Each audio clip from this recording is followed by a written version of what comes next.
I'm sure you've been in that dry spot where you've gone weeks or months without getting a single call, email, or referral for your next potential gig. You've also probably checked your social media and noticed that your friends are on set doing stuff, but you're not. Why not? These times can be tough and frustrating. But believe it or not, there is a positive side to all of this. These are 5 important things I do to keep myself motivated and inspired while working in slow times. The first thing I typically do is level up my skills by reading books that pertain to my career field. Reading books written by professionals that have done the work is honestly such a big learning opportunity. It's a chance for you to dive deeper into something that you potentially didn't know about your own craft. And it's possible that when you're done reading your book, you're going to be like, wait a minute, I didn't know that? There are a few books that I've read in the past couple years that have really expanded my knowledge in the film industry, and especially since graduating college. The second thing I would do is be your own producer. And by this, I don't mean make a whole feature film that's 120 minutes long and that's gonna cost you millions of dollars. I do not mean that at all. What I do mean is starting something that you can create on your own, something that you can own and just put out there. For example, maybe starting a YouTube channel, if you don't have one already, that is. I have a few friends in the film industry who actually started their careers making YouTube content, and the more experience they got with video editing and the craft of just filmmaking, that's when they started getting more jobs and started getting more hands-on experience in film production. Maybe since business has been so slow for you, you haven't been sharpening your sword and practicing your skills. So if you have a camera of any sort, whether it be your phone, a DSLR camera, mirrorless camera, practicing/rehearsing your craft and understanding your own video style is what can really make you stand out from the rest of the game. Another thing you can do as a producer is create your own short film with friends. Maybe you're taking an acting class or you went to a film workshop. People in your industry that also have slow business seasons, they want to create. They don't want to just sit around and do nothing or wait for that next gig. So my suggestion is sit down, brainstorm ideas, and create a short film that you can share with your friends, put it on YouTube, enter it into film festivals. Or maybe you want to work with your actor friends in creating a reel for your videography. Creating short films doesn't always have to be business related, but it is a good ethical mindset to have.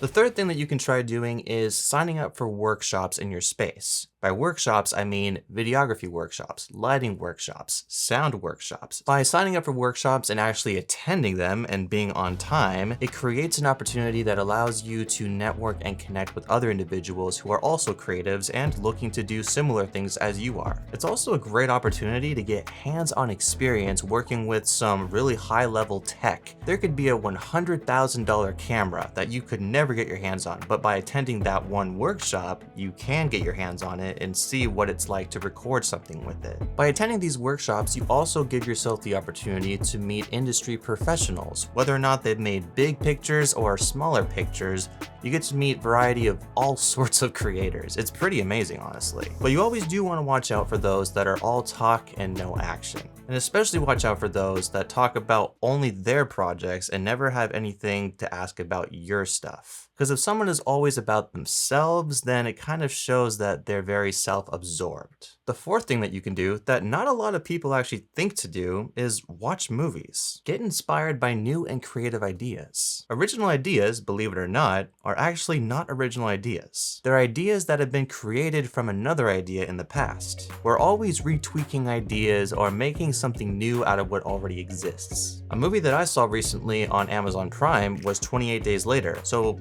watching that movie, I was really inspired just by the whole zombie style. And normally I'm not a fan of zombie movies, but this one was actually pretty interesting. While you're watching these movies, it's important to keep in mind the lighting design, the directing style, the acting. What about this movie inspires you to start creating something of your own? And it's also extremely important to watch movies in the movie theater. I cannot stress that enough because I know we're living in an online digital age where we can stream almost anything from our TV, but watching a movie on a bigger screen with full-on surround sound around people, that is an experience that you can't get anywhere else. So maybe invite a friend of yours in the industry to watch a movie with you, and then you guys can share ideas, talk about it, and maybe something creative can happen from it. Another really important thing to do is remind yourself why you're in this industry. What is the reason you chose to become a filmmaker and tell stories? Stories are obviously impactful, but what is it about you that makes them unique? The fifth thing you should consider is reaching out to colleagues and collaborating on projects. efforts. But don't just reach out to anybody. Like, reach out to colleagues that you actually trust, people you've worked with before that have done a good job on set or that have created something really meaningful. Collaborations can be a really positive and beneficial way to start producing more content and get your work seen. It's beneficial for both parties because maybe you could be doing the video, someone else could be acting, another person could be lighting. You guys may not be getting paid to do this, but at the end of the day, you're creating a product that looks interesting, and maybe someone can be like, you know, that was really fascinating. And if you're someone in this industry, there's no way you're not a writer. Anyone and everyone in the film industry has a story to tell of some way, shape, or form. Whether or not they've written it or they can write it, they have something to share. So reach out to your colleagues and trade story ideas. Expand on something. Because at the end of the day, when you're just sitting thinking about how do I get work, how do I get on set, who do I talk to, this and that, it's not really going to get you anywhere. It's important to market yourself and let people know what you do and that you're good at it. This channel has a ton of videos on audio production and video production when it comes to filmmaking and content creation. So I invite you to click on my channel and browse it for anything that could be of value to you. I would also recommend watching this video next because YouTube thinks you're going to really enjoy it. Please leave a comment down below if this video helped you, and I'll look forward to hearing from you.